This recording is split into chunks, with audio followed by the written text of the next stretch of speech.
Bonjour, messieurs, dames.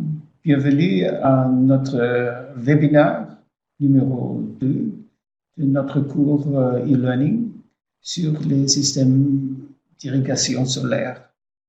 Alors, avec nous, c'est Monsieur Chérif Diouf du Sénégal. Et je crois, Monsieur Diouf, vous pouvez vous présenter avant de commencer votre présentation. Peut-être vous nous dites quelque chose de vous-même, ce que vous faites concernant le système solaire d'irrigation. Oui, merci à vous. Bonjour, M. Haas, bonjour à tous, vous qui nous suivez. Comme vous le dites, je suis Chérif Diouf du Sénégal, de l'Université Cheikh Anta Diop. Et en son sein existe l'école supérieure polytechnique où je travaille au département génie électrique. Je m'occupe de tout ce qui est préparation de travaux pratiques dans le domaine de l'électrotechnique, l'électronique, des énergies renouvelables, notamment tout ce qui concerne le solaire, l'éolienne, voilà, etc. Et dans nos laboratoires, nous faisons effectivement beaucoup d'applications qui sont évidemment liées au système de pompage, donc au test de différents matériaux qui entrent dans le pays. Voilà, mais des applications telles aussi les moulins qu'il faut essayer d'alimenter en solaire photovoltaïque ou des presses à huile, etc. Voilà, ça dépend du projet. Autrement dit, je suis électrotechnicien à la base et côté pompage, je suis formateur des produits Lawrence. Et puis, je suis souvent sollicité aussi par des ONG de la place ou par la coopération elle-même, GIZ, qui a l'initiative aujourd'hui de pourquoi nous sommes là. Donc, pour leur faire beaucoup de formations, notamment pour des jeunes du pays qui voudraient aujourd'hui se lancer dans l'agriculture ou dans les systèmes de pompage. Merci. Donc là, je m'en vais vous faire une petite présentation de la zone des Niayes. Donc, tout Sénégalais aujourd'hui connaît les enjeux qui se trouvent dans cette zone, notamment avec l'aspect maraîchage. Et ici, sur cette première photo, on peut parler effectivement de, comme titre, l'agriculture familiale au Sénégal. Et donc là, vous voyez à côté, sur la photo partie gauche, une éolienne de type Pigot de 0,5 kW qui a été installée effectivement dans le village de Mbawan avec un périmètre, un système d'irrigation goutte à goutte. Et à ma droite, vous voyez, c'est effectivement moi-même là devant en face, avec derrière le vieux que vous voyez. C'est le président, le secrétaire général plutôt de la Fédération des agropasteurs du Diender, avec qui nous sommes en train d'installer un périmètre de 0,25 hectares en goutte à goutte. Maintenant, là, ce qui est important au niveau de ce page, c'est que nous venons vers les populations, essayer de travailler avec eux. Mais là, ce n'est pas nous-mêmes en tant que praticiens qui nous chargeons totalement de l'installation, mais nous les laissons eux-mêmes villageois, eux-mêmes maraîchers essayer de s'impliquer dans l'installation et nous, on est superviseurs, on est juste derrière. Donc là, on va parler des Niayes. C'est quoi les Niayes? Les Niayes, c'est effectivement une bande de terre située sur la côte ouest du Sénégal. Et parlant des Niayes et de l'enjeu qu'il y a sur place, on pourra effectivement faire le lien entre l'emploi, qui est un premier défi aujourd'hui pour les pays africains. Quand on regarde le nombre de jeunes qui arrivent chaque année sur le marché du travail, peut être estimé à 17 millions pour l'ensemble de l'Afrique subsaharienne. Et il est prévu que cela atteigne 25 millions vers 2025, donc soit une offre cumulée de travail de l'ordre de 330 millions d'ici 15 ans, dont près de 200 millions de jeunes, effectivement, seront issus des zones rurales. Cela implique quoi? Ce dont on dit tout le temps, qui n'est rien d'autre que l'exode rural, qui aujourd'hui a pris une certaine ampleur pour devenir l'immigration. Quand on regarde au Sénégal, en Afrique subsaharienne, beaucoup de jeunes aujourd'hui qui prennent des embarcations fortuites pour se ruer vers l'Europe. Et on a pensé que l'agriculture, effectivement, pouvait être une source de motivation, une source de rétention des jeunes vers leur source d'origine, vers leur pays d'origine plutôt. Et là, ils pouvaient effectivement exploiter la terre. Donc là, on retient que près de 70% de la population active au Sénégal est en train de travailler dans l'agriculture malgré sa faible rémunération. Et c'est les activités de transformation en agro-industrie, en transport, en commerce, tout ça, c'est des acteurs d'activités qui tournent effectivement autour de l'agriculture. Et donc, On pourra aussi retenir grosso modo que 95% des terres agricoles du Sénégal sont aujourd'hui dominées par une agriculture familiale. Donc c'est quoi cette zone des Niayes? Oui, la zone des Niayes, c'est cette bande côtière qui se trouve entre Dakar et Saint-Louis, où le relief est caractérisé par des bandes dunaires et des cuvettes interdunaires. Donc, la nappe est profonde, effectivement, comme on le voit dans cette zone, donc de Sangalkam, Mboro, Kayar, et dans le Djender, effectivement, jusqu'au nord de Louga, vers Potou, Lompoul, etc., où la nappe n'est pas profonde, donc 3 à 5 mètres, effectivement, on peut trouver la nappe superficielle. Donc, le maraîchage, effectivement, dans cette zone est en expansion, évidemment. Donc, ce qui, effectivement, influe beaucoup dans l'économie du Sénégal. Et là, on va essayer de faire le lien entre la famille et les unités de production. Lorsqu'on parle d'agriculture familiale, c'est qu'au début, en Afrique, particulièrement au Sénégal, le mode d'organisation était que le chef de famille, celui qui gérait tout ce qui est processus de production, il en était entièrement responsable. Évidemment aussi, celui qui couvrait tout ce qui est besoin alimentaire pour ses familles. Donc, grâce à la production qui vont tirer de ce travail. Donc, tous les membres de la famille participent évidemment aux travaux agricoles dans les parcelles collectées de céréales, mais sous la responsabilité, bien évidemment, du chef de famille qui était le chef et qui pouvait tout coordonner en réalité.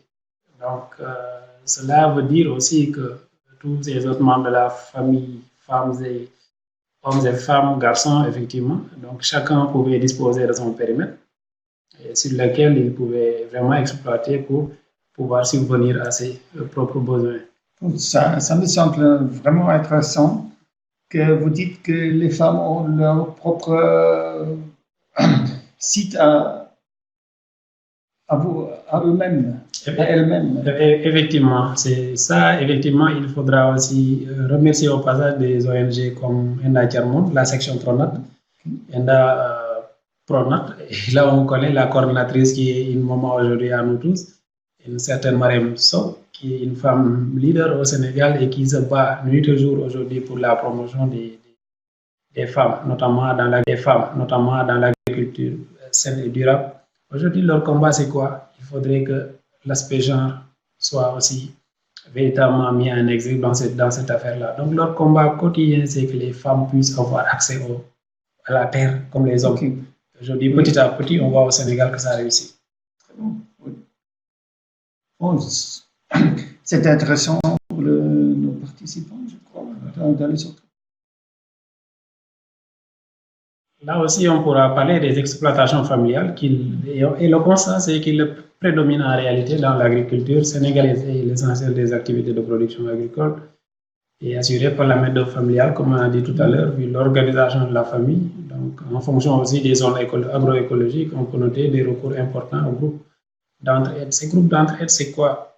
Aujourd'hui, j'ai ma famille, vous avez votre famille, mais au sein de ma famille, nous ne parvenons pas à faire nos travaux correctement et que vous êtes, ta famille est arrivée à régler ces problèmes en premier. Donc, il y a cette solidarité qui fait que la tienne va intervenir au niveau de nos périmètres pour nous aider aussi à régler nos problèmes de culture. Et c'est cette entraide-là, effectivement, qui était le socle du modèle de vie sénégalais. Et quand vous entendez parler de Teranga au Sénégal, Lion de la Teranga ou Teranga, c'est effectivement basé sur cette entraide-là.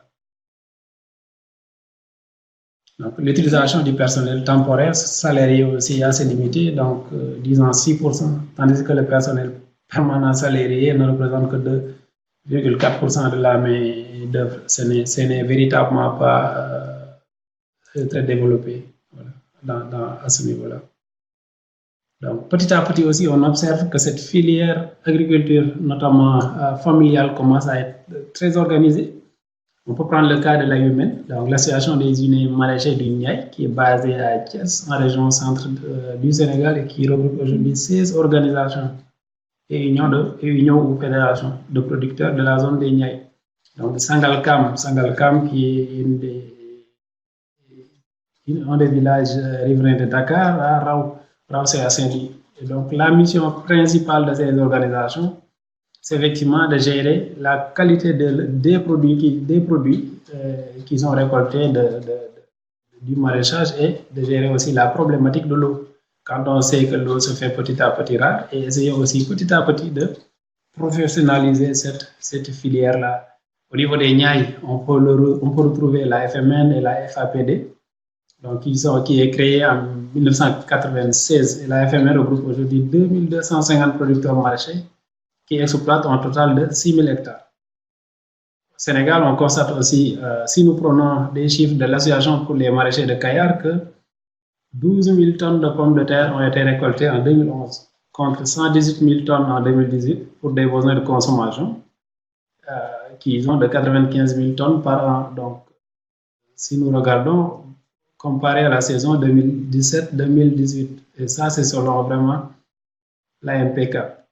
Donc, on a constaté aussi que l'État fait effectivement beaucoup d'efforts à travers la direction de l'horticulture, donc où ils ont quand même essayé de faire beaucoup de distribution de semences en 2017-2018 avec 1560 tonnes.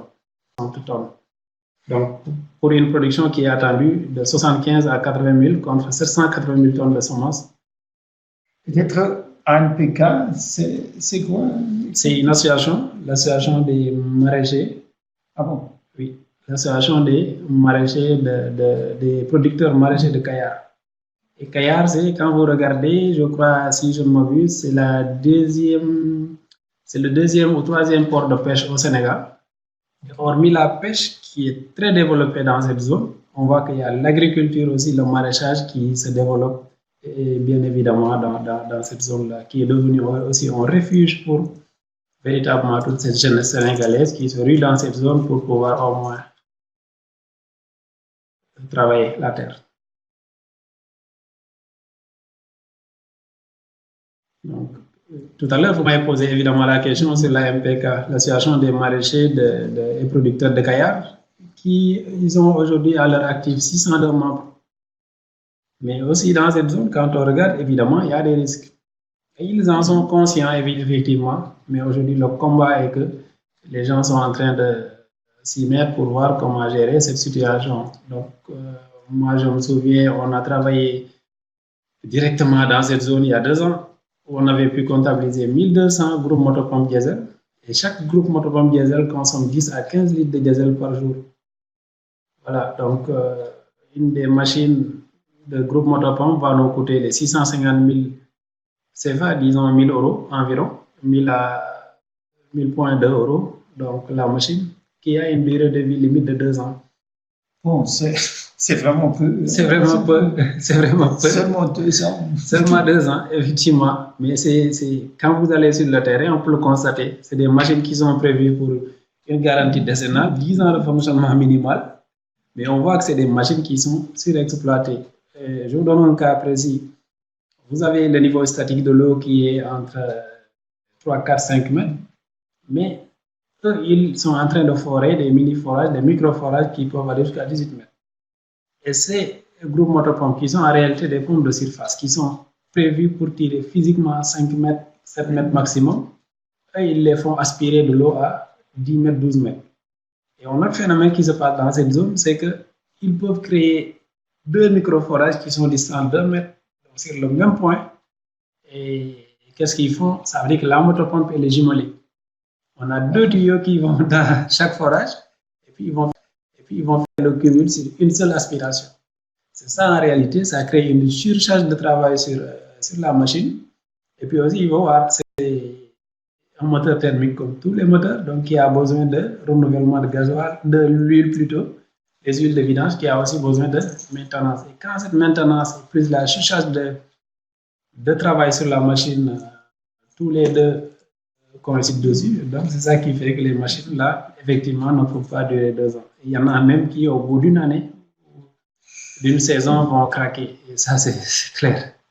L'autre fait qu'on a noté dans la zone et qui mérite vraiment d'être souligné, c'est l'infiltration par les huiles de vidange. Parce que ce qui se fait, c'est qu'il n'y a pas une gestion qualitative de l'aspect environnemental, effectivement, dans cette zone-là. Donc, on voit que les huiles de vidange souvent sont versées à terre. Et la nappe, on disait tout à l'heure, elle n'est pas profonde 3 à 4 mètres. Donc, existe un ruissellement naturel qui va infiltrer de manière continue la nappe superficielle. Donc, aussi, on constate dans cette zone des lacs qui sont en perte, qui sont aujourd'hui en disparition. Au Sénégal, quand vous parlez du lac Tanouma, tous les jeunes le connaissent parce que c'est dans nos programmes scolaires. Mais moi, le lac Tanouma, là, étant tout jeune en classe de CM2, on m'a parlé de ce lac et j'étais surpris quand j'ai trouvé ce lac totalement sec. Et le marigot de Mbawan aussi, que j'ai entendu tout le temps parler. Aujourd'hui, quand je suis arrivé là-bas pour visiter, j'ai vu que ce lac-là, il est totalement à sec. C'est carrément tari. Donc aujourd'hui aussi, on sait qu'on est pratiquement tributaire de la pluie. Et puis la pollution atmosphérique aussi est très dense dans cette zone.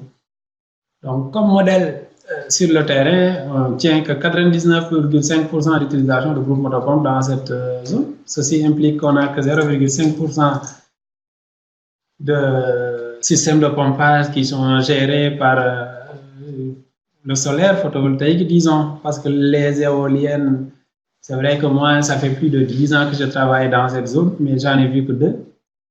Et ces 2-là, c'est nous-mêmes qui les avions fabriqués à l'université pour aller les installer sur place avec en guise de test avec l'ONG.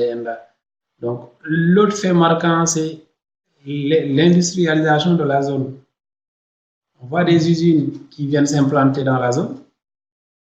Et comprenant aujourd'hui le cycle de production d'électricité, c'est qu'on a besoin de condenseurs pour refroidir la vapeur qui est perdue au niveau des alternateurs.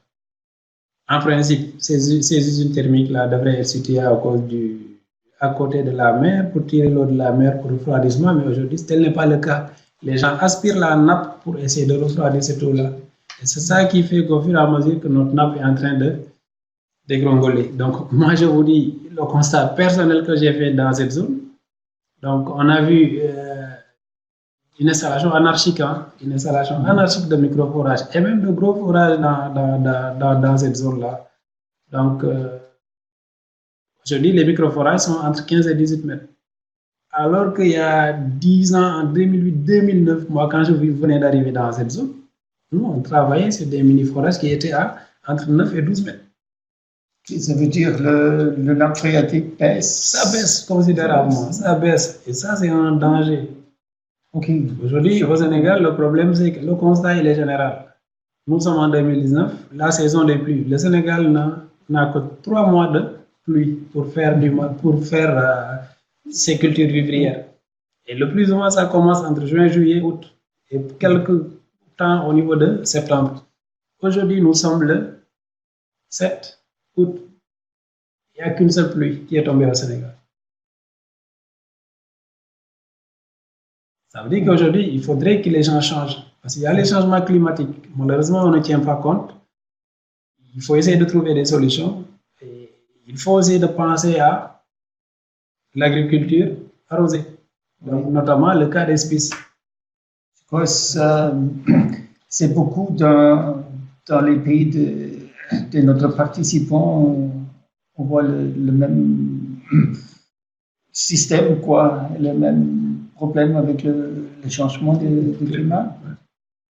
Autre facteur que vous pouvez noter aussi, c'est l'inadéquation des systèmes d'arrosage qui sont établis. Donc, souvent, dans cette zone, comme je disais tout à l'heure, c'est la lance qui existe dans cette zone, c'est la lance qui fonctionne effectivement là-bas et la lance, ça nous permet de perdre beaucoup d'eau. Si ce n'est pas la lance, c'est les seaux d'eau avec le système classique des CA. Donc, on a un manque de formation aussi et de sensibilisation sur les méthodes d'arrosage et la prise en charge des cultures. Donc, c'est un constat que nous avons fait. Moi, personnellement, étant présent dans la zone, j'ai vu qu'en 2016, on a eu beaucoup de pertes avec de la pomme de terre. Et le plus souvent, c'est des constats que les populations ne peuvent pas comprendre. Quand vous leur posez la question, qu'est-ce qui est à l'origine de ça, eux, ils ne peuvent pas comprendre. Peut-être qu'il y a la direction de l'horticulture qui est à côté, qui essaie de faire des recherches avec l'ISRA et autres pour comprendre effectivement le pourquoi. Donc, on constate une contamination indésirable des sols par infiltration de l'huile qui représente un risque de santé publique pour l'homme et pour le milieu des plantes et des animaux. Donc, en quantité, ça c'est le principe effectivement de ruissellement de l'huile. L'aspect développement durable, ça aussi, on ne peut pas s'en passer. Aujourd'hui, on comprend qu'il y a les trois enjeux, donc le social, l'environnement et l'économie, qui sont intégrés à tous les projets. Donc, effectivement, pour respecter les OMD, le Sénégal avait établi un recueil de bonnes pratiques d'utilisation, que ce soit dans la pêche, dans l'agriculture, dans l'élevage, etc.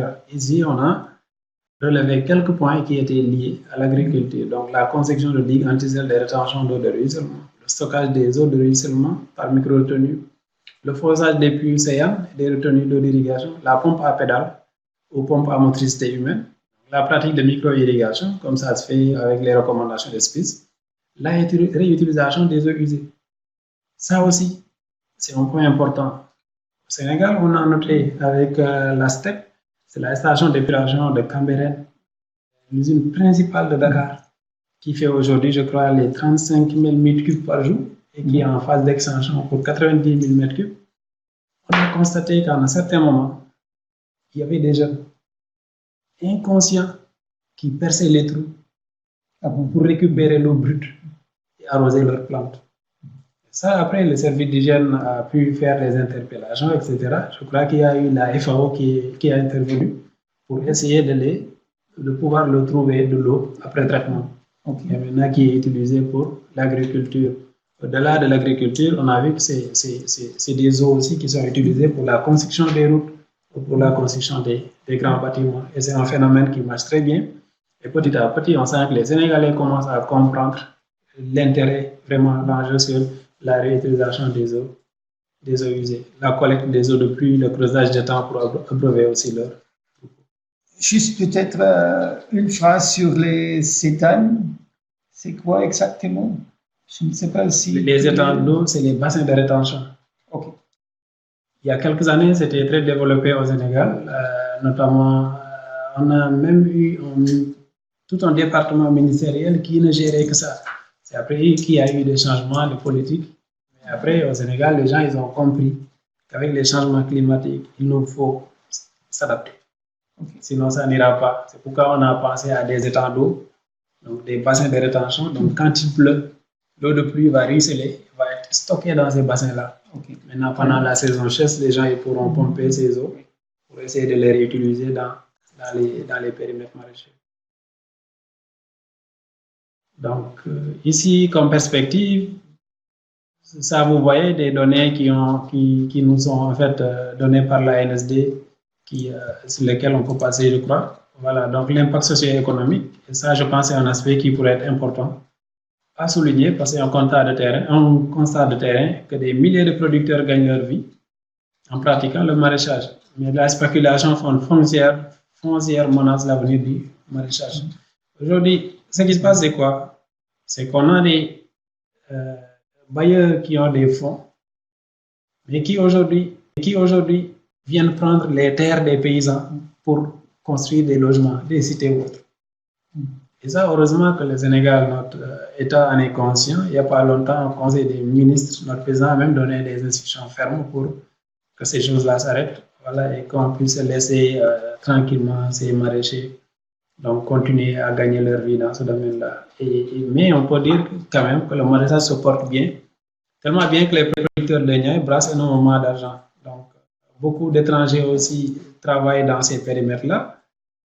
Moi-même, j'ai eu à rencontrer des Guinéens, des Burkinabés, etc., qui sont dans ces périmètres.